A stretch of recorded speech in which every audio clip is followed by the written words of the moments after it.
నమస్కారం. నేను మీ అడ్వకేట్ కోటంరాజు వెంకటేష్ శర్మ. సాధారణంగా నన్ను చాలామంది అడిగేది ఒకటే, బ్యాంక్ ఫ్రీజ్ అవ్వగానే NRIs sir RBI bank freeze చేసింది, మాది అకౌంట్ ఎట్లా డిఫ్రీజ్ చేయాలని అడుగుతూ ఉంటారు. కానీ ఆర్బీఐకి బ్యాంక్ అకౌంట్ ఫ్రీజింగ్కి ఎటువంటి సంబంధం లేదు. ఎవరెవరికి అధికారం ఉంది మీ అకౌంట్ సీజ్ చేయడానికి? మీరు ఏ బ్యాంక్లో అకౌంట్ ఉందో ఆ బ్యాంక్ వాళ్ళకి ఉంది, ఇన్కమ్ ట్యాక్స్ డిపార్ట్మెంట్ వాళ్ళకు ఉంది, సైబర్ క్రైమ్ ఆర్ పోలీసులకి ఉంది.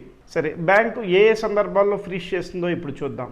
మీరు గుర్తుపెట్టుకోండి, బ్యాంక్ ఫ్రీజ్ అనేది పనిష్మెంట్ కాదు, అది కేవలం ప్రాసెస్ మాత్రమే. మీరు ఆ ప్రాసెస్ని సక్రమంగా చేసినట్లయితే బ్యాంకు అకౌంట్ డిఫ్రీజ్ అవుతుంది. దానికి ఎటువంటి లాయర్ అవసరం లేదు, మీకు మీరే చేసుకోవచ్చు.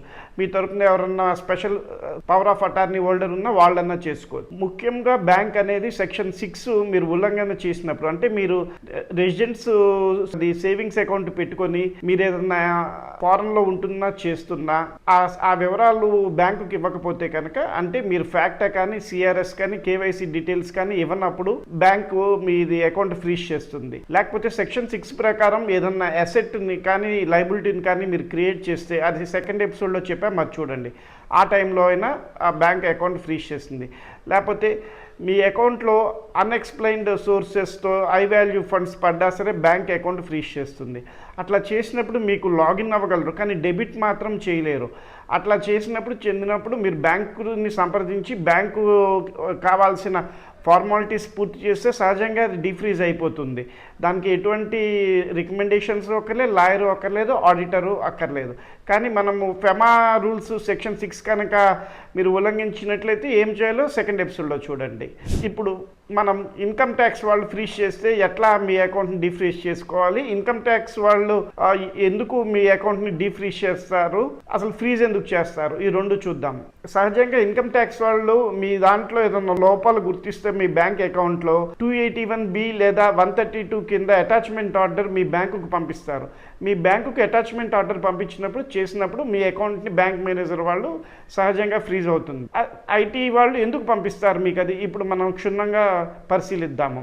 Number 1, high value foreign remittances జరిగిన, అన్ఎక్స్ప్లెయిన్డ్ క్రెడిట్స్ మీ దాంట్లో జరిగిన, పాను ఆధార్ కార్డు లింక్ అవ్వకపోయినా, మీరు ఐటీఆర్ ఫార్మ్స్ వేయకపోయినా ఇన్కమ్ ట్యాక్స్ డిపార్ట్మెంట్ వాళ్ళు ఫ్రీజ్ చేస్తారు. ఇట్లా ఫ్రీజ్ చేసినప్పుడు మీరు లాగిన్ కూడా అవ్వలేరు, డెబిట్ క్రెడిట్స్ రెండు ఆగిపోతాయి. దీనికి మీరు ఏం చేయాలి, మీరు ఇన్కమ్ ట్యాక్స్ డిపార్ట్మెంట్ వాళ్ళని మీరు కాంటాక్ట్ చేయాలి. కాంటాక్ట్ చేయడానికి దానికి మీకు ఎటువంటి పొరపాటు లేకపోతే కనుక లీగల్ నోటీస్ కూడా ఇష్యూ చేయొచ్చు లాయర్ ద్వారా. మళ్ళీ మీ చార్టెడ్ అకౌంటెంట్ హెల్ప్ తీసుకుని వాళ్ళకి కావాల్సినవన్నీ కూడా చెందాలి. అప్పుడు వాళ్ళు మీ దాని మీద సాటిస్ఫై అయినట్లయితే వాళ్ళు రివొకేషన్ ఆర్డర్ ఇస్తారు. ఆ రివొకేషన్ ఆర్డర్ తీసుకెళ్లి మీరు బ్యాంకులో ఇచ్చినట్లయితే మీ అకౌంట్ డిఫ్రీజ్ అవుతుంది. ఆ ప్రాసెస్ని మనం 5వ ఎపిసోడ్లో మళ్ళీ క్షుణ్ణంగా మనం చెప్తాము. ఇప్పుడు 3వది ముఖ్యమైనది, ప్రమాదకరమైంది ఏమిటది, మీ అకౌంట్లు సైబర్ పోలీసులు వాళ్ళు ఫ్రీజ్ చేయటం. సాధారణంగా సైబర్ పోలీసులు ఎందుకు ఫ్రీజ్ చేస్తారో చూద్దాం. నెంబర్ 1, మీరు మీ బైనాన్స్ అకౌంట్ని ద్వారా యూఎస్డిటీ ట్రాన్సాక్షన్స్ ఏమన్నా P2P ట్రాన్సాక్షన్స్ ఏమన్నా చెందినప్పుడు ఖచ్చితంగా మీ అకౌంట్ ఫ్రీజ్ అవుతుంది. లేకపోతే మీరు మూల్ సస్పిషన్స్ అకౌంట్, అంటే వేరే వాళ్ళ కోసం మీ అకౌంట్ను వాడి డబ్బులు ట్రాన్స్ఫర్ చేయటమో డబ్బులు తీసుకోవటమో చేసినట్లయితే ఆ సందర్భంలో కూడా ఖచ్చితంగా పోలీసులు ఫ్రీజ్ చేయడానికి అవకాశం ఉంది. 90% అయితే కనుక బైనాన్స్ ట్రేడింగ్ దానివల్లే ఫ్రీజ్ అవుతున్నాయి. 4వది, మీ అకౌంట్లోకి సైబర్ చైన్ ద్వారా చేతులు మారుతూ ఏదైనా క్రైమ్ ప్రొసీడ్స్ కనుక మీ బ్యాంక్ అకౌంట్లోకి చేసినట్లయితే ఆ సందర్భంలో పోలీసు వాళ్ళు దాన్ని గుర్తించినట్లయితే అప్పుడు మీ అకౌంట్ని ఫ్రీజ్ చేస్తారు.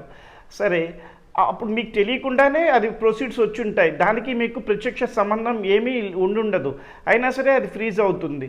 ఎందువల్ల అవుతుంది అంటే ఆ అమౌంట్లు ఏ అకౌంట్లకు వచ్చినా ఏమిటి అని చెప్పి విభజించుకుంటూ వచ్చినప్పుడు ఆఖరికి మీ అకౌంట్లోకి కూడా ఆ డబ్బులు వచ్చినాయని చెప్పి తెలిసినప్పుడు చేస్తారు. దానికి మీరేం కంగారు పడక్కర్లేదు.